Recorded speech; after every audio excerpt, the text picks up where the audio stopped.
You see, it's currently November 2023, so chess.com and Duolingo are doing a little bit of a partnership, and so there is a bot on chess.com who's rated 200, and his name is Oscar.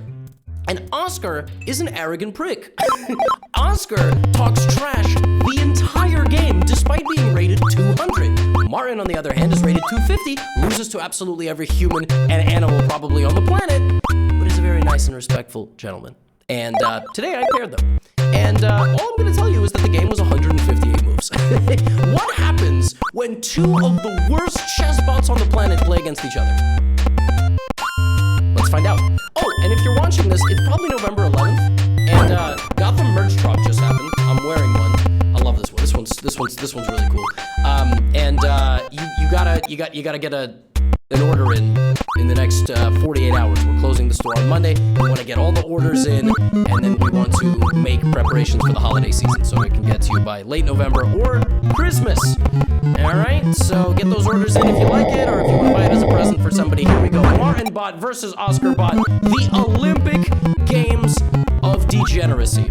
Martin begins with E3, C5, and I will be keeping you, I will keep you in the loop of some of the things that Oscar says during this game, okay? So, Queen H5, very powerful move here by the 250 ELO rated Martin Bot. H6, powerful response from Oscar. Martin now follows that up with the devastating A4, playing on all three sides of the board. On the king side, on the queen side,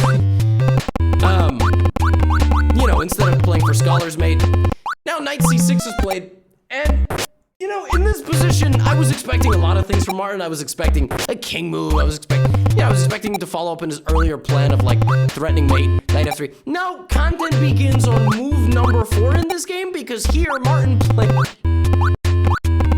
he plays Queen takes F7!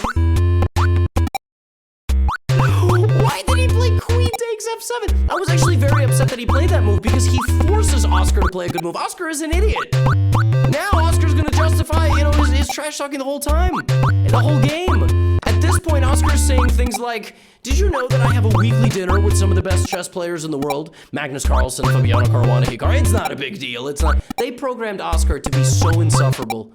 So insufferable. I feel bad for every Oscar and Martin on the planet. And now Martin just proceeds as if nothing happened. You know, I was really upset that he played that move because I thought, well, now Oscar's just going to play really well. You know, Oscar's taking the center. Look at that. And then I remembered these bots are rated 200. So it's going to be a really stupid game. Like, it's just going to be stupidity nonstop. E3, powerful, very powerful. Not developing the knight, not developing the bishop. D6. Solid move from Oscar. Getting some development, maybe knight, bishop. We got to get all those pieces out. Bishop B2. Look at Martin developing a piece. That's the Martin bot I know now. A5. I don't know what this move does, but as long as he hasn't blundered any like heavy pieces, I think I'm probably okay with it. Now, a very, very powerful and unexpected idea here from Martin bot, Bishop C3. You see, Martin just played Bishop B2, so he is playing the creepy crawly gambit. He's gonna try to creepy crawl his way to the queen. That's what I think is gonna happen. All right. Now B5, simultaneously losing a pawn 2 different ways as Oscar while also trash talking. He claims at this point that he was asked to host the next World Chess Championship, but he declined. He said they came to him to host the World Chess Championship. He said no. That's what Oscar said. I don't know. Martin's just talking about, you know, enjoying time with his kids or something. He's a father, Martin. Bishop D. Okay. Bishop B2. Bishop C3. Bishop. Yeah. I mean, I'm not making this up. All right. I made these bots play against each other. All right. I sat there and I watched the whole thing. It was disgusting. So now you're gonna sit there and watch the whole thing with me, and I'm watching for a second time. So it's disgusting, but you're gonna watch. See, and I was like, what the heck is going on? Why is Oscar playing so well? Because he's also really annoying. Okay. He talks a lot of trash. He started saying they're gonna build like a monument in Iceland, like, you know, Bobby Fischer's grave is in Iceland. They're gonna build a monument in Iceland. Now the 200 kicks in, and here Oscar plays a very powerful move, King to F6. Okay, we're not developing anything. Now, if you thought that's where that stopped, it wasn't, because his next move was H5, and then he played King G5. And by the way, if you were paying attention, Martin literally just played Rook A2, Rook A1. No reason, just Rook A2, Rook A1. Now, the people who are watching this were like 1600. See, there's like an age cutoff, I think, where watching this stuff just isn't that interesting anymore. I think you get a little older, you get serious, you're 35, 45, 55. Sometimes I get comments from folks that have very old YouTube accounts. Their YouTube accounts are like 16 years old. So you know they're like probably like 40 or something. And they write things like, I saw a comment recently, it was like, what happened to this channel? You know, you used to provide like, you know, high instructional content, now it's like this garbage. I mean, this is garbage, right? But one man's trash is another man's treasure. And I think a lot of people just like need a break. You know, I think we need a break. Chess is a very serious endeavor. Sometimes you just gotta watch two gorillas punch each other in the face without paying a ticket for zoo admission. Because here in New York, that costs like $30. $30? To go to the zoo? I would rather get a smoothie delivery and all that stuff. Is it the same in other places like Europe, Asia? Like, are you guys all like South America? Are you guys all paying? I don't know what delivery costs in Antarctica. I would imagine it's a lot.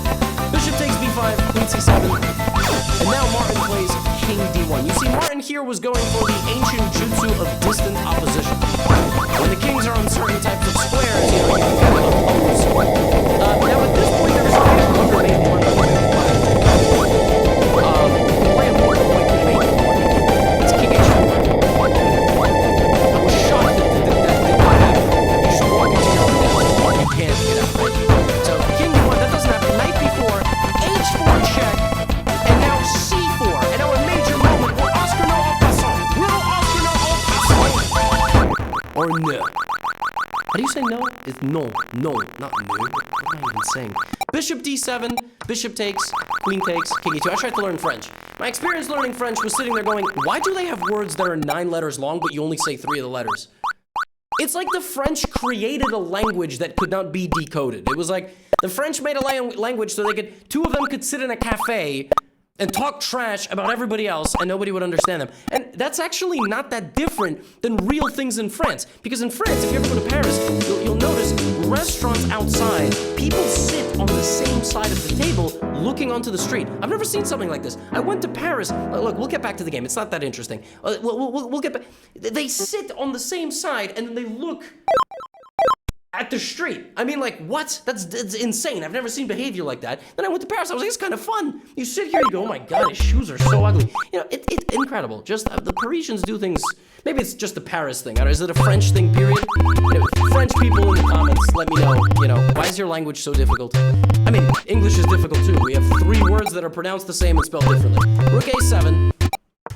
D3 check, king D1, and at this point I was like, all right, I mean, Oscar's just gonna win this game. He hasn't made a single mistake. And the thing is, Martin is programmed to lose. All right, Martin is like an AI in a movie that's just programmed to explode. Rook H2, and then something weird started happening. Oscar played knight to A2, and I was like, oh, there's the 200 kicking in.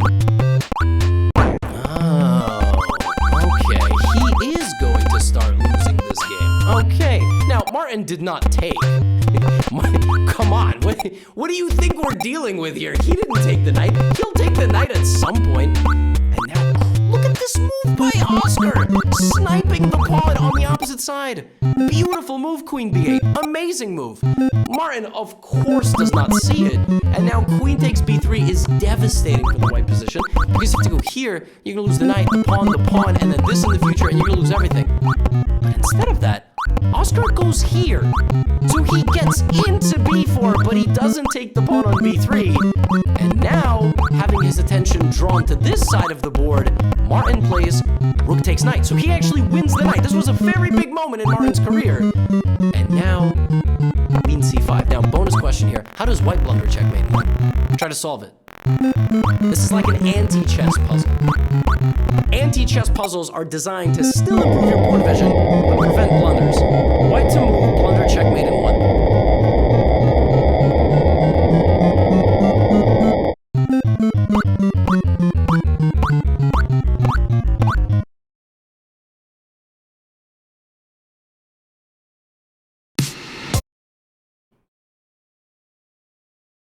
Gotta move your f-pawn, queen g1. I guess either of these moves, right? Queen g1. So that's the way you avoid blunders, because you gotta find the worst moves to just have them there in the background. Now b4.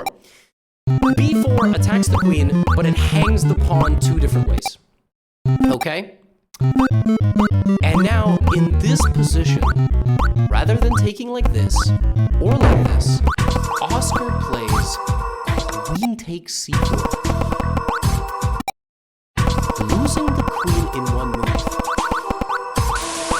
Like this.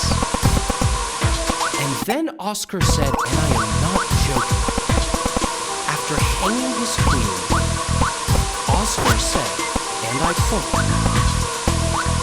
"Less pieces on the board might be better for you." Oscar defended his full blunder of a queen by saying, "I am removing pieces from the board so that it is easier for you because you are so bad at chess." We should all aspire to have this degree of a delusional confidence. And now it's game on. Now White is winning. White is winning because material is equal. Black hasn't developed 3 pieces. White's rook is ready to get into the game. And also, White has a passed A pawn. White has an outside pass pawn. While this king is very close to stopping that pawn, White can very easily just pick up a few pawns. So now Martin is completely winning. Now, if you know anything about Martin, he does not like to be completely winning. But here comes knight f7. Oh my goodness, knight to f7 check. King to h7. And Martin takes the rook. And at this point, Oscar said, "That was a beautiful move. You must have learned it by watching me play chess." And somebody got to punch this dude in the face. Like, I'm not even, like, okay. I don't believe in resorting to violence. I've been in a few, like, little fights school, again, 11, 12 years old, pushing. I've never been in the serious fight. I'm in a like, when I'm out on the street, I don't believe in violence as an answer. I think those things can be diffused otherwise. But I firmly believe some people can improve their character, can improve this by getting punched in the face just one time. You've probably met somebody like this. Just somebody who sucks, you know? And like, one punch to the face would improve all of it. You know? If you mess with the wrong person, boom. I'm not saying you should not be that person. To do the punching or get the, but like, you know, we've all met somebody like that. We've all met somebody. And Oscar is one of those people. A lot of checks, knight b2. Martin is now completely winning, but now he has knight. Martin should win this game exactly. Right, his rook is just stuck. So he's got to take it on, probably get it down there with the rook, right, to the back of the Instead he hangs this. And then here, Oscar plays this move and says, "A generational chess genius like me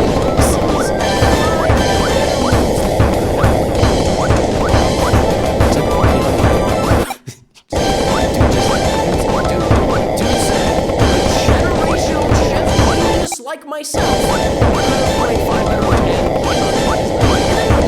and so now Martin is just a full runner. Very easy to win this game. Take, always push the ball. That will force Black's rook to be very passive. While Black's rook is still being very passive, you can start being very passive. So you can take, force the rook out, push the ball as far as possible, let the rook out from the corner, just stop playing, right? Instead of that, Martin was because he's Martin, okay? He's used to playing with his own kids. You gotta give the kids a chance to win. King takes h8, and when I thought it couldn't get any worse, I mean, poor Martin broke my heart. He played the dumbest. I mean, this move. You know, some of these bots make blunders, but some of these, like, what is that? Why did he do that? Why did he do that? You can't let these arrogant schmucks like Oscar win, man. You can't. But you know what? I was like, Martin's gonna get stalemated. That's what he's going for. He's going for content. Martin knows. He gets it. Alright? And Martin's just moving his king. Oh, he's got 3 pawns and a knight left. And Oscar, to my shock, took the knight. And I mean, that's just make the queen here. Or move the king. Okay. Or just make the queen. D2. No. Oh! Now at this point, Oscar played king g8, and I swear to God, Oscar said, "I just texted my friend Hikaru Nakamura about that move, and he said he likes it." Okay, let me explain something right now. You cannot text your friends, especially if they're 2800, to ask them about moves you play. You can't do that. That's cheating. Oscar is cheating. Oscar's cheating. They should just ban him. He's cheating. You can't text Hikaru and go, "Hey, Hikaru, what do you think about this position?" Now, also, it does not take a rocket. I'm not trying to take away anything from Hikaru's intelligence or capability as a chess player. A 400 could tell you who's winning this position, and a 400